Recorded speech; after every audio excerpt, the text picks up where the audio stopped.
Twameva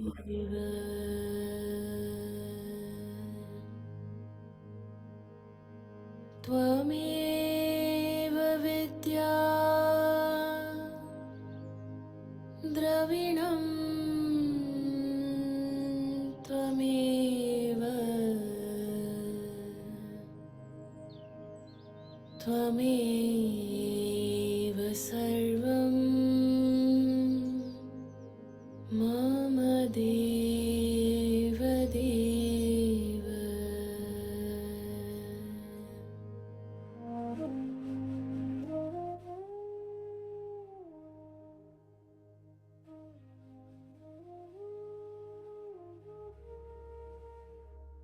So good morning and good evening. Welcome to this week's Circle of Harmony.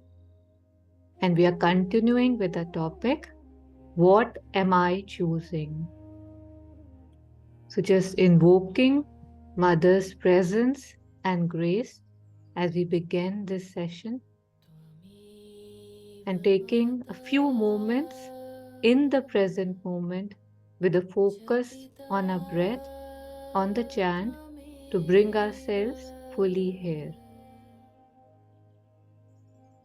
Twameva bandhuscha sakha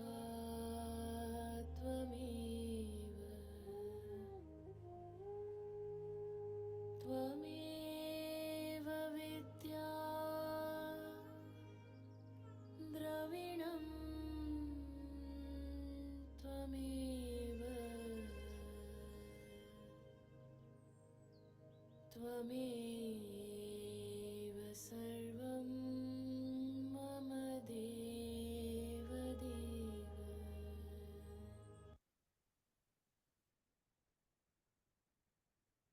So thank you. So starting with this aspiration that may I have the suppleness, the receptivity to receive anything that I need to receive for my progress, for my growth, because that is the true purpose of human birth. So just a reminder that this is the Circle of Harmony, a sharing circle. So if we are comfortable, again, requesting us to keep our videos on. If not, off is fine, but just a request. Yeah, thank you. Yeah, so Shilpi is joining us for the first time, and welcome to Shilpi. And Cyrus is joining us after a long time. Hi, Cyrus. Hi everyone. Hi, Sai. Hi, how are you? This long time. How are you? Yeah, I'm good. How have you been? Yeah, all good. Thank you. So nice to have everyone here. Yeah. Okay, so we'll begin. And we have had, I think, 2 sessions on this topic, and I apologize for last 2 weeks we haven't had a session. So let's see where we go today. And I think it's beautiful, the song that I don't know came up when I was choosing a chant for the opening. And I think this kind of would give us a perfect opening into this topic, that where am I? Who am I choosing? What am I choosing? You know, it's said that Twamev Mata cha Pita Twamev, Twamev Bandhu cha Sakha Twamev, Tamev Vidya cha Dravinam Twamev, Twamev Mam Dev Dev. But that's not my truth, right? I have so many desires, I have so many bonds, I have so many attachments. And God comes in the picture, comes, goes, as per my conveniences, preferences, comfort levels, joys, pains, pleasures. And yet I have to reach a stage where I do that. There are moments, there are days, there are periods in my life, especially when there's pain, when I, cry out and say, yes, it's you. But I think the magic happens when we are able to do it in every moment, in both happiness and sadness. One of the most common doha of Kabir ji, that, sukh mein, dukh mein sumiran sab kare, dukh mein kare na koi. Jo sukh mein sumiran kare, to dukh kahe ko hoy. So because I do not remember when I'm happy, the kind, gracious God gives me pain so that I can wake up, so that I can remember. Sorry for digressing, but coming back to the topic of what am I choosing? What am I identifying with?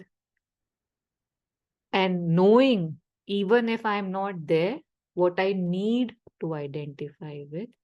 And once this chant becomes me, I think that would be a very, very, very, very beautiful and a right place for us to be. Yeah. So before we actually again move further into it, any comments, any reflections from last sessions, anything we came across, thought about when we were, I don't know, reflecting on the topic, if we were. And yeah, we'll take it from there. Anybody, if they want to at this point.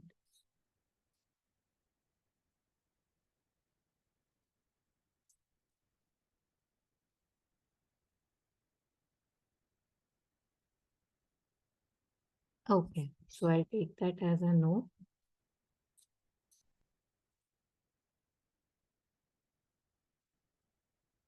So when this topic was, the poster was created, the quote that caught my attention was, we choose our joys and sorrows long before we experience them.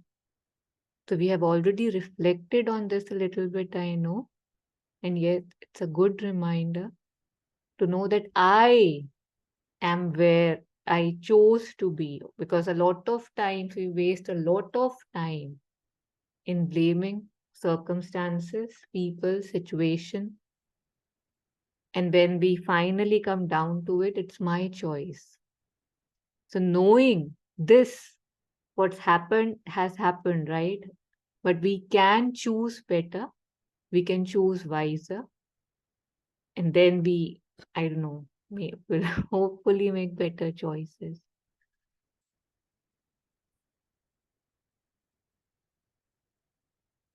Yeah.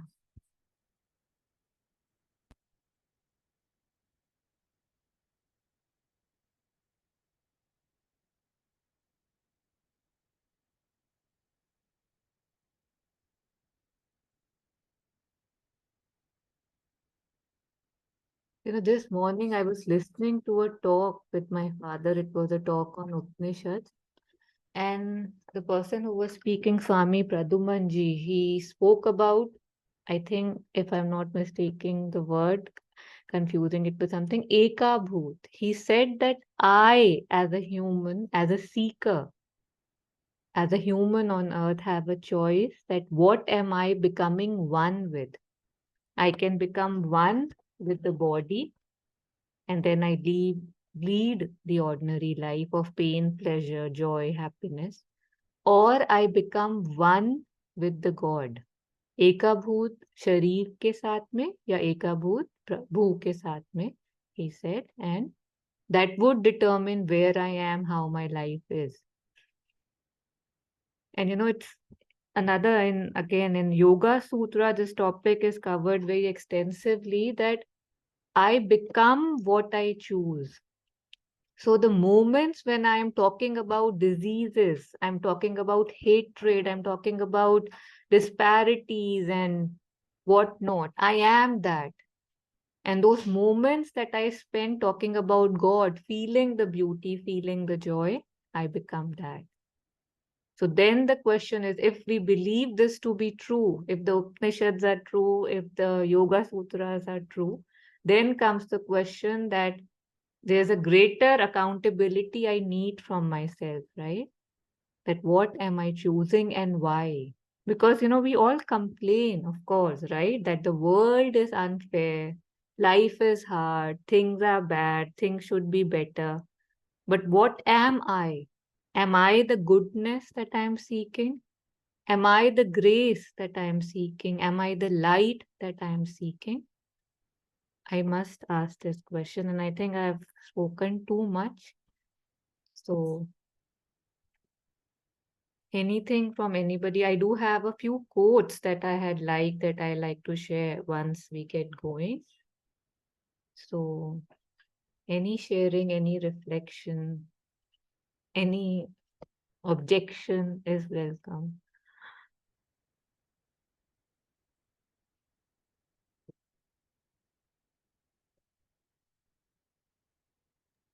Jagan, you're muted. Yeah, Sadarji, I think he was just formulating the question first, if I am not Yes, wrong. I was talking to myself. Acha, But thank you for the observation. Um, Sorry. no problem. So actually, I will ask a question, sort of relevant to a message I had sent a few minutes ago about um, this topic of what am I choosing and what am I trying to become. You know, I have been like I have wanted acknowledgement for so long. Anything or everything I did, a part of me was thinking, "Acha, iska quota will I get in some acknowledgement from the from the receiving end," and I wanted to transform. And today I had to ask someone a question about something, but I, instead of putting that question like in a detailed way, I just sent a line saying, "How is it?" And I had a question. I didn't expect an acknowledgement, but I received an acknowledgement regardless, and I was thankful for it. But I realized that that acknowledgement was filling a void in me.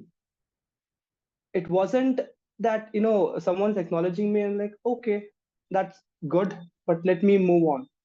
Because I really genuinely felt that the thing I had done today was in my own interest and out of my own love. Then why does this? I'm just sitting here and asking this question. Then why is an acknowledgement filling a void in me? There should not be a void if there's something I'm loving and doing it for my own sake. So that is one thing. I don't know how relevant it is to the topic today, but the second is, what am I choosing?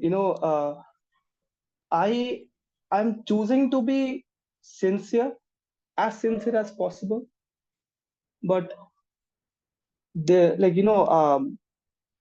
it's like trying to cross a river, and a shallow river with you know um,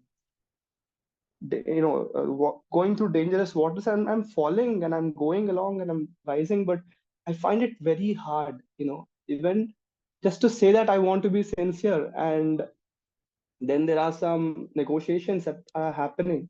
So what am I choosing to be sincere, but yeah, I'm having some trouble even with that. So Yes, Jagan, thank you for sharing your sincerity and honesty.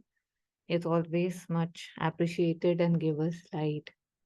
This thing that you saw, that how the acknowledgement is needed, is the first, or I don't know, the 10th step towards letting it go.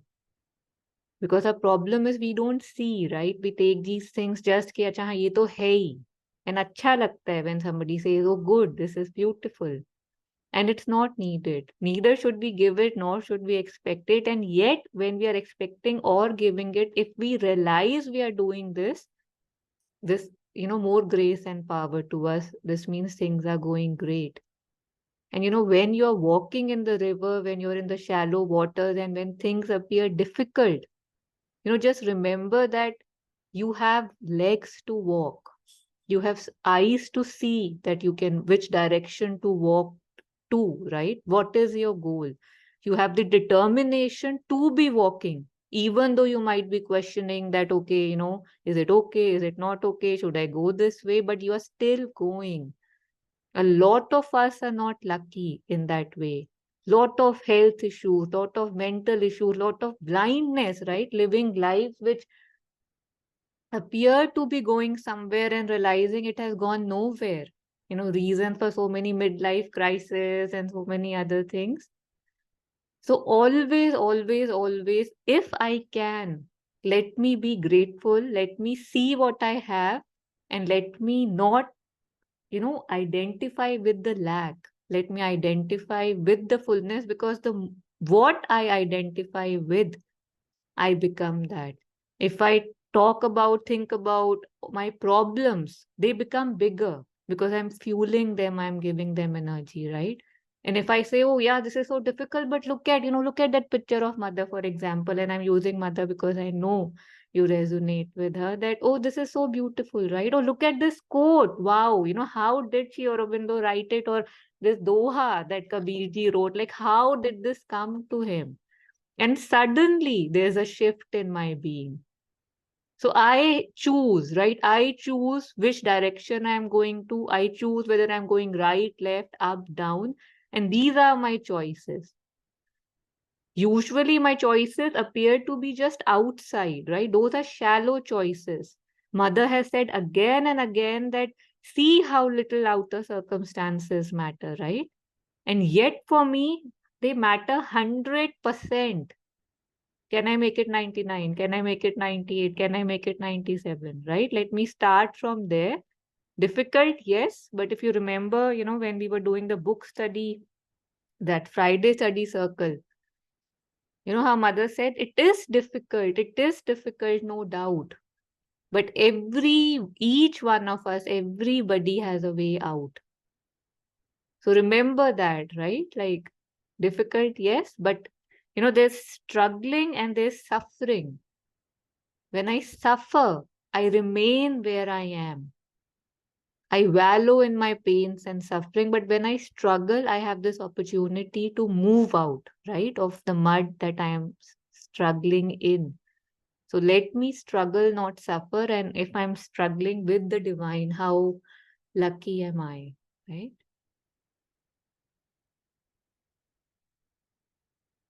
So I don't know if everybody is sleeping today or just don't feel like sharing. But yeah, anything on this, on anything else?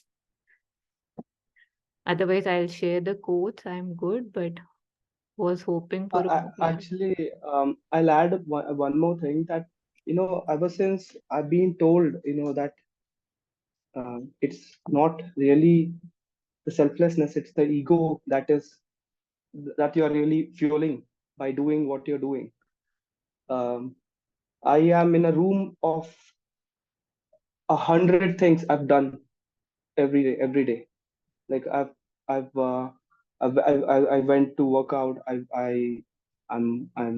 writing, or I'm singing, I'm dancing, or I'm doing something else, or I'm cooking, and I have like 100 things around me. And out of those 100 things, now I am just sitting and thinking, "Ki, Acha, in these 100 things, what are the ones that you can pick and work with without seeking an approval, or without needing an approval or an acknowledgement?" And I was fairly confident, I don't know why I said fairly, but I'll come to it, that mothers like whatever the work for mother, like anything that is connected to mother, I thought that this is something I'm doing out of love. I don't need an acknowledgement for this. And today, when that acknowledgement for the work, for mother, filled that void, I just felt bad that, okay, even this also needs acknowledgement. So is it like, so even I'm reading a book or I'm attending a session, is it also for acknowledgement? So it felt bad, but again, it's also good that there is some truth in it. I could see the truth in it. But yeah, like so again, I'm back to picking the things that are like experimenting with different things and seeing where I can just stay with it without anyone else's input of how good it is. So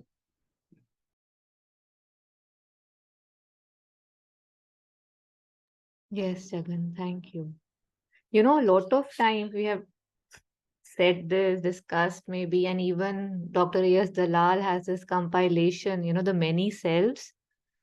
So, because I'm not one, I'm many. There's a one in me which doesn't even know what acknowledgement is, and there is someone in me who's like jumping with joy with acknowledgement. So, anytime I see it, like what you shared, that I would only do things I don't need acknowledgement for, sounds really tough to me. But if you can do it, great. But you know what is usually there is when I see it, I just catch it. Oh, there I go again. See, mother, see what I'm doing. You know, just that. It's like it's funny, you know, like Sri Aurobindo said that if we were to listen to some sages or saints, we would think that God had no sense of humor. But he does have sense of humor. You know, he didn't say that. I'm saying it. I derived it. I'm smart. So laugh at yourself. You know, like one thing happens, you can either cry that, oh my God, I'm so, what would I do with myself? Or I can just laugh that, see, there I go again. You know, I'll share something which I'm not proud of, but you know, we all have these things, so it helps. So there was something happening in an apartment I was living. I had to give it to on rent and whatever. And somebody, a Russian, had come to see the apartment. And there it was, you know, mother's picture. And as soon as he entered, and I was like, you know, pretty kind of on my toes. And the first thing he said was, "Is this your mother?" And as a reflex, it came that no, you know, because as soon as he said, "This is your mother," my mother's picture came to my mind. And it was a reflex, I said no. And then I was like, how do I say yes now, right? Because I wanted to say yes, yes, but that sounded really silly. So I said, "That's my guru. Do you know what a guru is?" And he said, "No." And he just looked at me like I'm crazy, and he kind of did what he had to do. But I felt so sad, right? Like somebody, a random stranger, he comes and he asks me that, "Is this your mother?" And I said, "No." You know, like, how could I? So, but again, you know, it's like if I stay there, what do? I go down, right? I go down, I go down. But I could just say that, okay, the next time this happens, now I know with even greater certainty that if somebody says, "This is your mother," I'll say, "Yes, she is my mother," right? Like, so every moment, every experience is teaching me.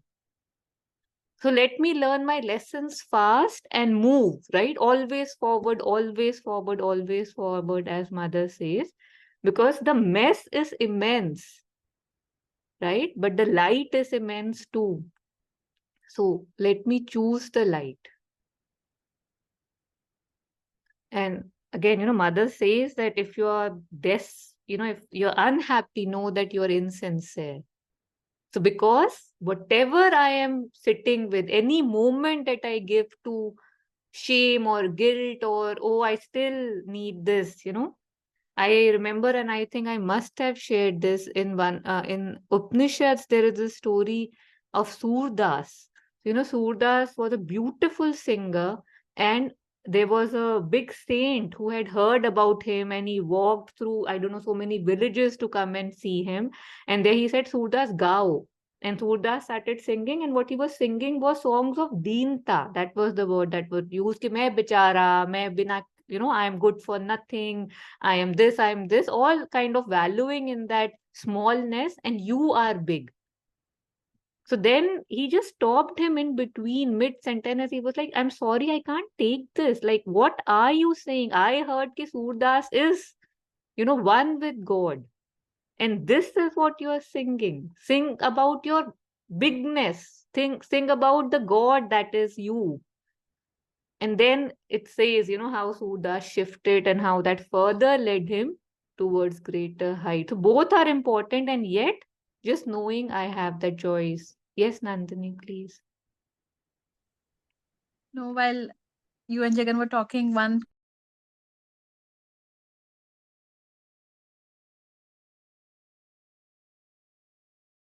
Yeah, I think she got disconnected. Yes, Nehi. Surdas was singing that song. I do have I would be able to find that episode online. I had seen there's something called a series called Upanishad Ganga. I think there I had seen it. I'll share the link if I can find it on the group. You can see it. It was good. Yeah, Nandini, please. Yeah, no, I was just there's one quote of Sri Aurobindo that I like really resonate with, and it really summarizes what Jagan was, talking about. And that quote, when it came to me, it exactly how I was feeling. Oh my God, even now the acknowledgements have not ended, or the mind is not silent, or something is going on, and suddenly that quote was a magic. And the quote says that Sri Aurobindo says that the spiritual journey is the spiritual journey of your life. Sorry, the spiritual journey is about continuously falling on your face, getting up, brushing yourself off, looking sheepishly at God, and taking another step.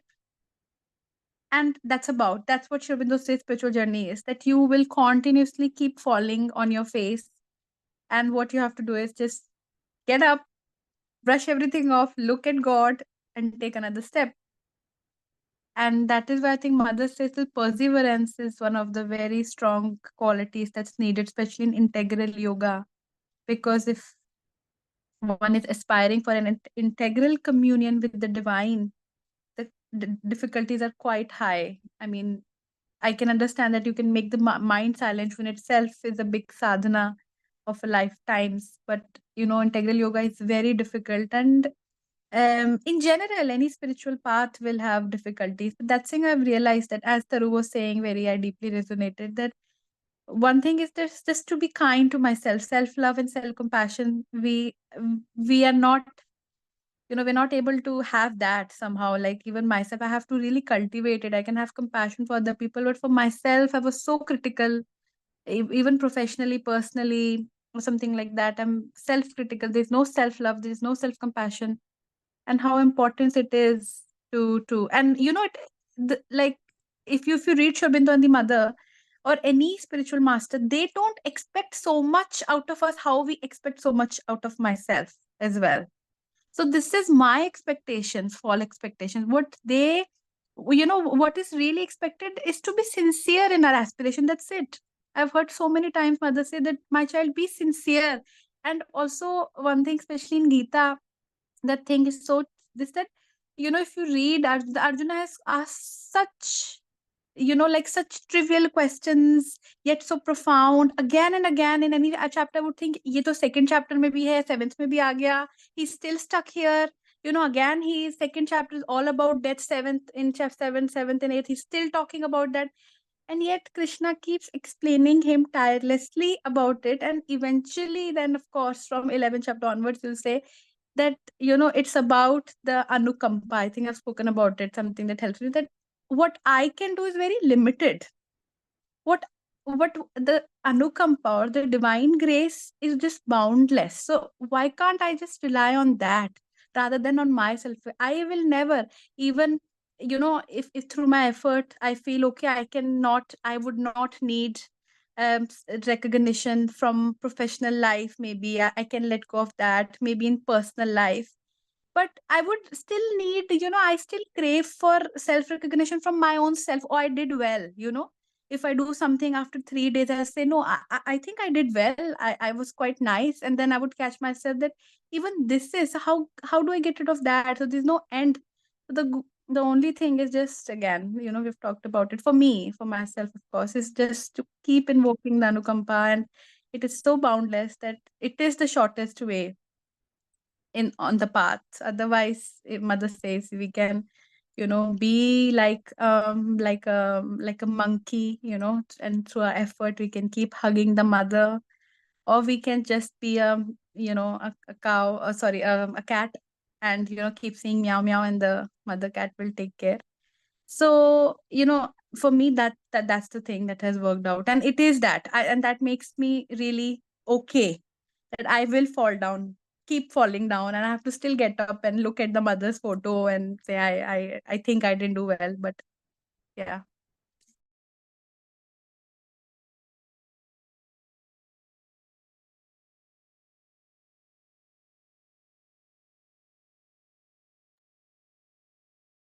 Yeah, Snehi, Anukampa is grace, grace like that. You know how that Sri Aurobindo's say the symbol? So the grace is coming down and the aspiration is going that. So yeah. Now one thing, Nandini, again you said like a lot of beautiful quotes. One of the quotes again that I was reminded of was that when mother says that I don't look at your mistakes, right? I look at your possibilities. I look at your potential. And if we were to do that too, it would be so beautiful, right? Because what we usually look at is our mistake.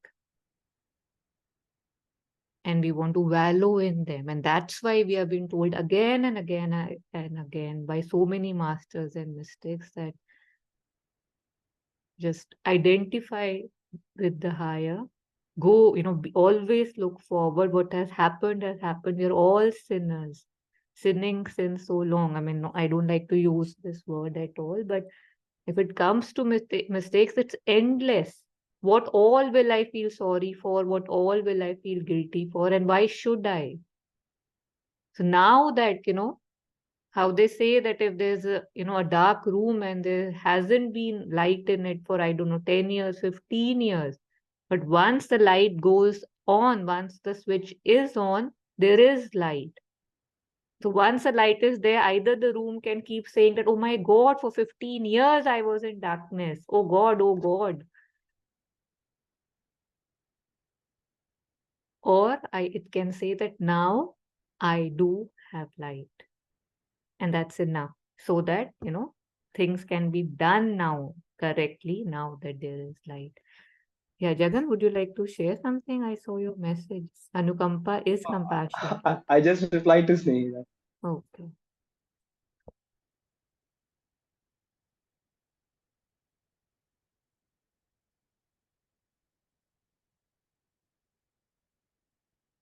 Yeah, and that Sri Aurobindo quote that you shared about falling, brushing, and stuff, I read it in, I think, the Sunlit Path. Mother said that even if you fall 100,000 times, just brush yourself, get up, look at him, smile, and take the next step. So 100,000 times is what she has given us to make mistakes. So if the shallow waters appear difficult, let us remember that I have to keep going on. Yeah. Also, Ramdas talk, one of the things that he says that all is okay. Like something he says very beautifully, is a very good speaker. That that everything is fine. It is me. Universe is in sync with everything. It is me who is out of sync. It is my mind which is out of sync. So the only thing we have to know is that with all my neurosity, with all my drama, with all my anger, whatever we have, it is all okay, in that sense that this is how it has to be at this moment. And my aim in life is to like kind of course we should have an aspiration to kind of transcend it, but what we most of the time do, and especially me, like I feel what I do is that I continuously resist it. I am not accepting how I am. Many times why is it there? Why mind is not silent? Or why I lied, or I still got angry, or still so much ego, still so much neediness. I'm continuously resisting. So the first step is about accepting it how it is and then transcending it. So like guys, I take at least 20 years just to accept, which was rather easy, to know that I am like that and it's okay.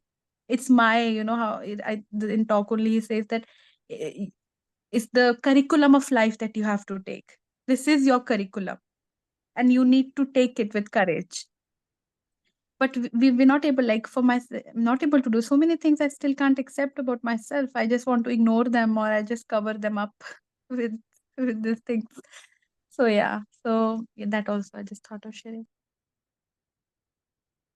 Thank you, Nandini. Yeah, anybody else?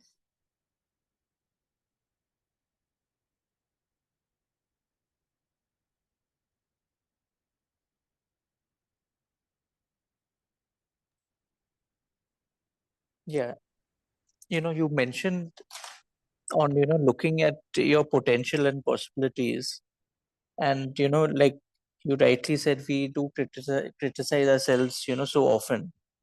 So I'm sorry I did miss a few of the previous sessions, but so how would you say is the first step to that, where you kind of, instead of, put yourself down all the time, you kind of take it more positively, and, so is there a way one could do that, in a practical sense? Yes, Cyrus. Cyrus, do you have any like cousin, small cousin, or a child, or anything, anybody in your life who you kind of love or can identify in that capacity, like a child? Not really, actually. Okay. So, when we have children, when there are children, ours or our cousins or anybody's, when they do something wrong, ideally, we don't say that, oh my God, what is wrong with you? What, you've gone crazy, you are so dark, you are so, whatever.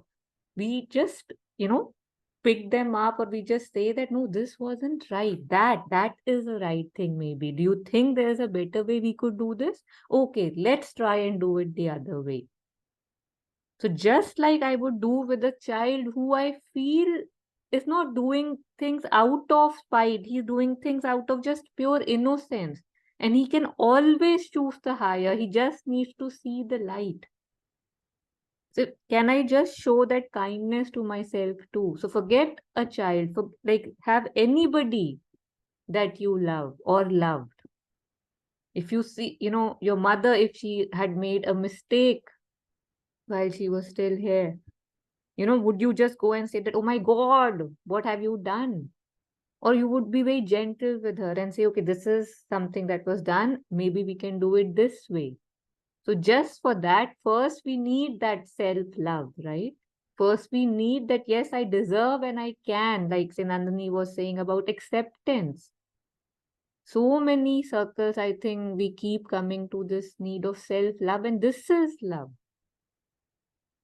That I know I am standing with myself, and I know I falter so many times. Like Acharya ji says, हमारी मिट्टी खराब है, and we have said this so many times. So ठीक है तो है. अब उस पे either I can cry कि हाँ खराब है खराब है खराब है and blame myself. So the way is that if I see I made a mistake and I'm down, if I keep sitting down and say I'm down, I'm down, I'm down, I'm down, I'm down, I go further down. But if as soon as I fall, I say, oh, I fell, but I have to stand, right? I am standing, I can stand, I want to fly. I jump back, I spring back on my feet. So it's just the approach that, this is my capacity, this is my capability. Faltered I did, error I made. But identifying again that, yes, like I'm kind to others, I too would be kind to me. And sometimes the opposite is also true. We are very understanding of our own selves and pointing huge faults in others. So both need to be looked at, that everybody has a journey. I am here to learn, basically, right? Jet Sunmala, very beautifully, she says that the fact that I'm here on earth is because I'm not perfect. It's because I'm looking for growth, I'm looking for progress. So if I see faults, I'm just paraphrasing her, why is it a big deal? I'm here so that I can correct them. If I don't, that is a big deal. So I don't know if that answered your question, and of course, inviting more reflections and comments. Yeah. Yeah, absolutely. I mean, made complete sense. And I suppose even learning from those mistakes in some way, right? Yeah. I mean, forgiving ourselves, but also learning at the same time, not repeating them. So, yeah, thanks a lot. Yeah, I might still repeat them, Cyrus, because a lot of things have momentum, right? But if I keep seeing that, okay, again I'm making the same mistake, again I'm making the same mistake, that helps, right? That helps me in slowly stepping back. So yes, I am allowed to repeat them too, till I don't, because I don't want to, and yet a lot of times I would say that I don't want to, and I would see myself doing that, and then again I'll have guilt or whatever. So that is unnecessary. So allowing myself time and space and freedom to make mistakes, knowing that if I want to give it up, I have to be at it, right? Offering it, looking at it. If I have to forcibly sometime do something, doing it so that it can be out of my system. And of course, praying and aspiring, that works like magic. But Thanks a lot. kindness to myself goes a long way. Yeah. Yeah, I also think praying makes it very joyful. The whole process of surrendering and praying. Like I today only had a student in the class, and we paint together. So the skill level varies now in the children. Somebody is good at it, somebody is not so good at it. But it's all a process of unfolding. So what we want to make in our drawings, what a student wants to, and what his skill level is, there is a huge gap in it sometimes, and that gap, there is a desire, there's a will to cover that gap and to rush and quickly do that. But the imperfections also that we have, Abhi, are to be lived, and the entire unfolding is also it's a joyful process. If you look at it, it is not something morbid or where we have to run ourselves down. The fact that you could see today, who shared just now, I'm bad with names, this gentleman who has the camera on, the other one who just shared with us, the fact that you could see and observe, that was so wonderful. I mean, that's such a beautiful unfolding. And slowly, at every, whatever our skill level, we are still painting. There's a German poet, I again forget his name, who said, will there be song in the darkness?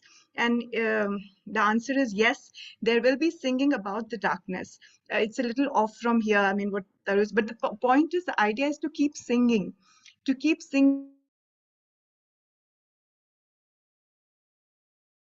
Taru said that if you associate with that, with prayer and surrender, and then this entire unfolding is also fun, falling, getting up, it's all drama, it has romance, it has mystery, it has, it has all that joy. And it's then we have chosen, like you said, we have a choice, and we're choosing this. So it's a journey, and we can make it very scenic and beautiful. And how wonderful, such a safe space that you have created, and I'm so happy to be over here. Thank you so much, Taru. This is so wonderful. Thank you so much for sharing also. Yeah, thank you, Shilpi. So, Jagan, I'm sorry you don't want acknowledgements, but you keep getting acknowledgements. So, you'll have to Yes, get Jagan, you. your sharing was very inspiring, I must say. How beautifully you shared. So there is an acknowledgement, another one coming your way.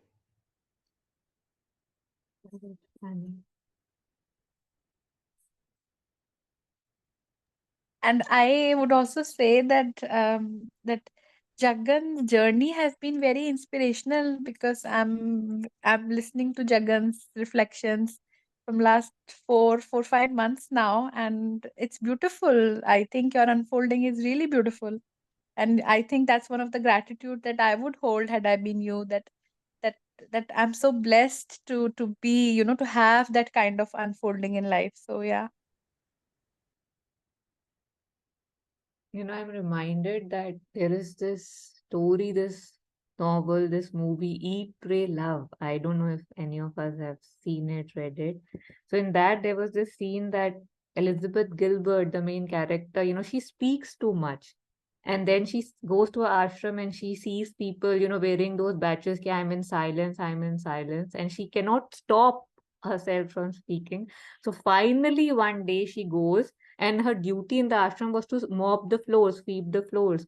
So she goes and she buys that sticker from the ashram shop, and which says I'm in silence. And at that moment, somebody from the office calls her and says, from today your duty is the official greeter, that all the people who will come, you'll have to make them comfortable, you'll have to greet them. And so she removes the badge that she has just put in an aspiration to stay quiet, because maybe being quiet wasn't in her journey. So how, when we don't want something at times and we have showered with that, we should acknowledge the grace. Yeah. Okay. So before we end, like we still have this like couple of minutes, 15 minutes or so. Maybe we can look at some quotes together. Maybe that would give us something more to reflect on. So again, so if anybody has the capacity, if they can unmute and read it for us, this is from Rumi.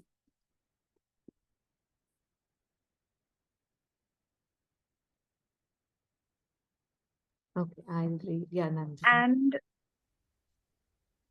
And so it is that both the devil and the angelic spirit present us with objects of desire to awaken a power of choice. There is an invisible strength within us. When it recognizing two opposite objects of desire, it grows stronger. Yeah, I'm not sure what I wanted. Yeah, I think is my connections can you hear me? Okay, okay. Just got a message that my connection is unstable. Yeah, so I was saying that I don't know what I wanted to say here, but I just found it. Yeah, Jagan, you were saying something?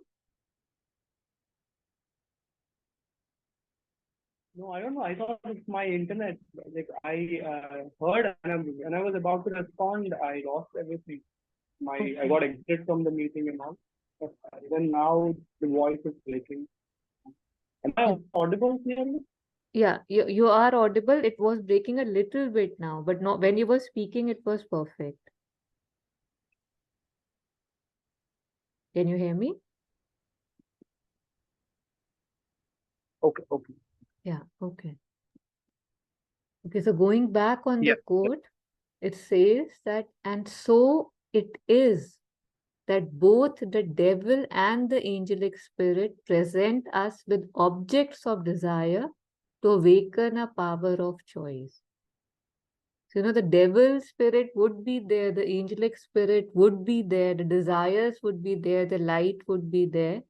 What am I choosing? And it is said that the more you progress, the greater the challenges that are thrown your way. In Buddha, for Buddha especially, because there's a lot of documentation on him, and when he was sitting under the Bodhi tree, it said that so many riddhis and siddhis were thrown at him that get up, take this, see, you will become invisible, you will do this, you will do that. And yet, of course, it didn't matter to him at all. So we'll always be tempted, and there's always be light that is calling us. What I found beautiful here was that there is an invisible strength within us. And when it recognizes two opposing objects of desire, it grows stronger. I just found it very interesting to know that, oh, so this is why they are there, right? This is why I'm given the desire and some think that, okay, don't go for it, don't go for it. That voice is there, that desire is there. So that is for me to become stronger. So again, how Acharya Prashant, he says that, अगर किसी के रुकने से किसी के रोकने से तुम रुक गए तो तुम कभी चले ही नहीं थे. So it again shows, what am I listening to, what am I choosing? And this kind of, how the word we use is paripakvata. So again and again, when I have chosen the bad and I keep getting कि नहीं मुझे ये नहीं चाहिए, मुझे ये नहीं चाहिए. So under there is this strength, that paripakvata that happens in my being. And so that nothing can break me. So that when I am sitting under that Bodhi tree, no riddhi, no siddhi would be attractive enough for me to break my meditation, my concentration, my focus. So I need to learn this right now so that I too can or be a Buddha. Haha. Yeah, why not? So yes. Anything from anybody on this code?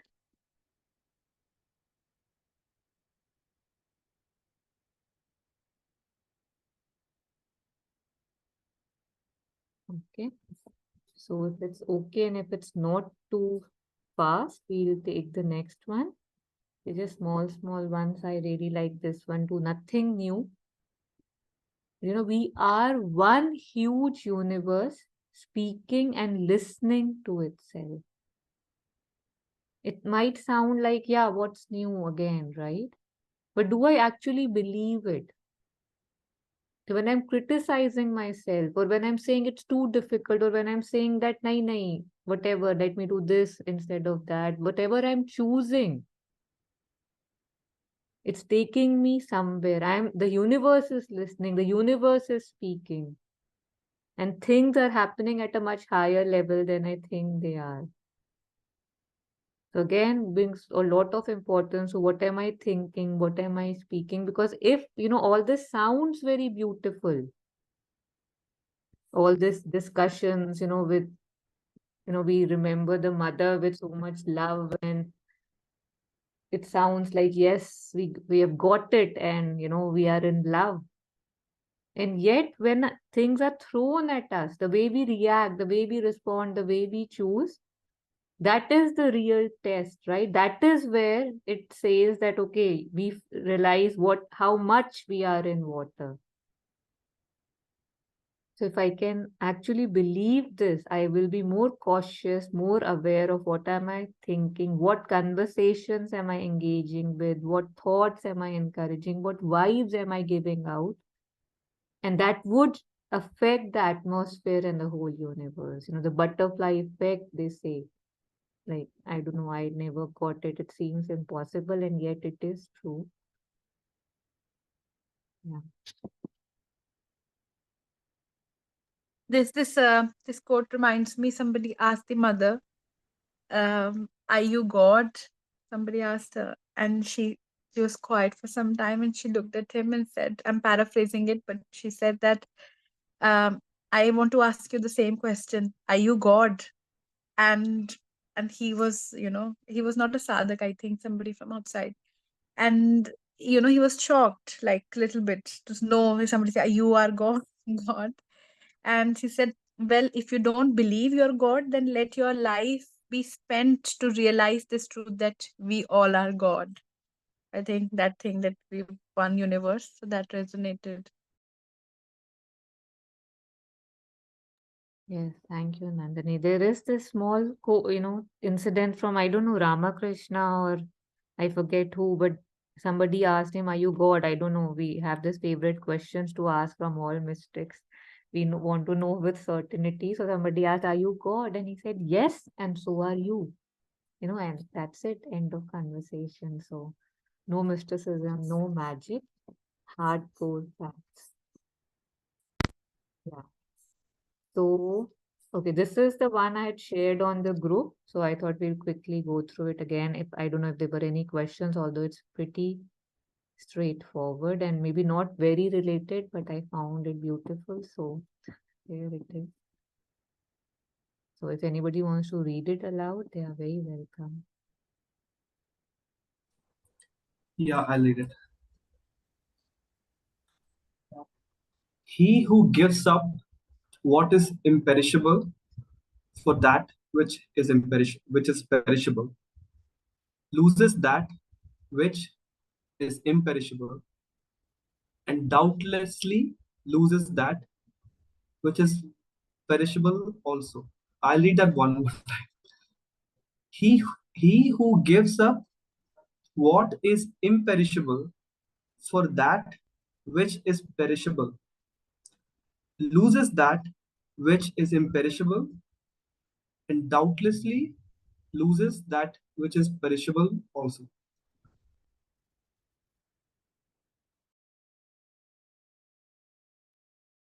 So it's like a tongue twister, but it wasn't supposed to be. But again, simply, what am I choosing, right? Am I always just working, thinking, aspiring for things that will end? That is mostly related to my body, right? Body identification, role identification, which I am very strongly identified with, no doubt. But is there something imperishable also with me, in me, around me, or in my aspirations? Because if I keep choosing the imperishable, that which will go, that which is temporary, I will also lose that which is permanent, for sure. So I lose the impermanent anyways will be gone. And because of my choices, I will never be able to touch the permanent too. So, yeah.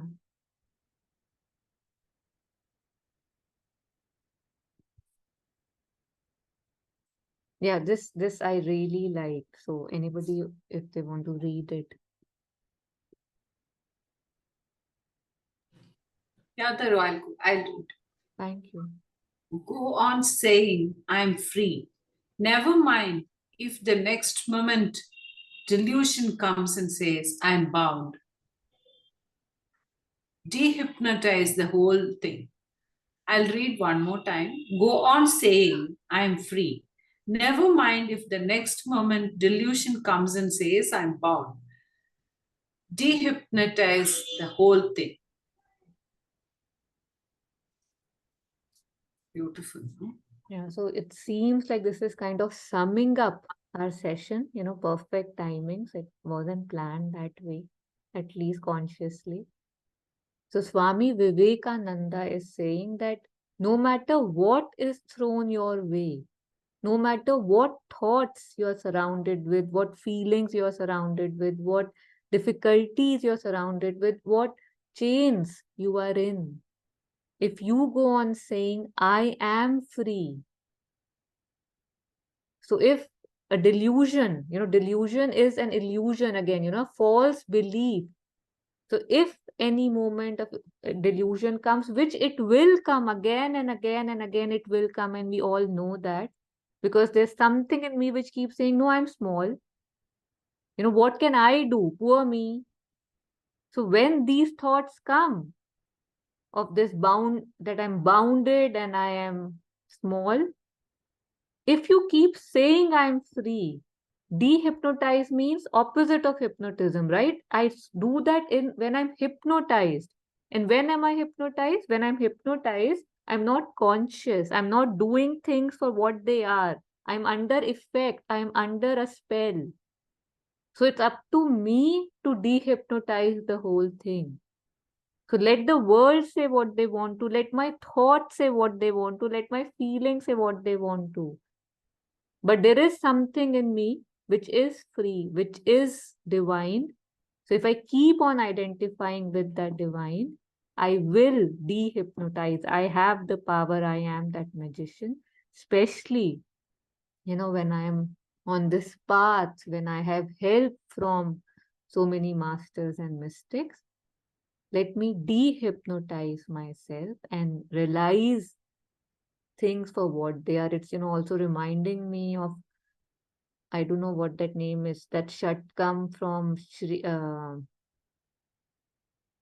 Adi Shankaracharya, right? Where he says that I'm not this, na man, na buddhi, na ahankar, Shivoham, that song. That is again a dehypnotism, right? Because all the things he says you're not is what I believe I am very strongly, because I see it. And there's something about the senses, right, that kind of make it very solid for me.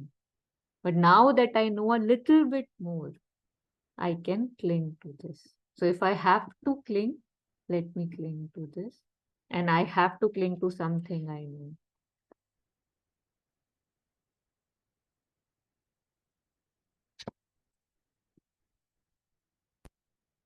Okay, so it's 9, and from my side, I think we can end the session. It's an hour, and I'm really thankful for the reflections, the questions, the presence, and the Sangat. And just any last comments before we end and we say our thanks. Okay, so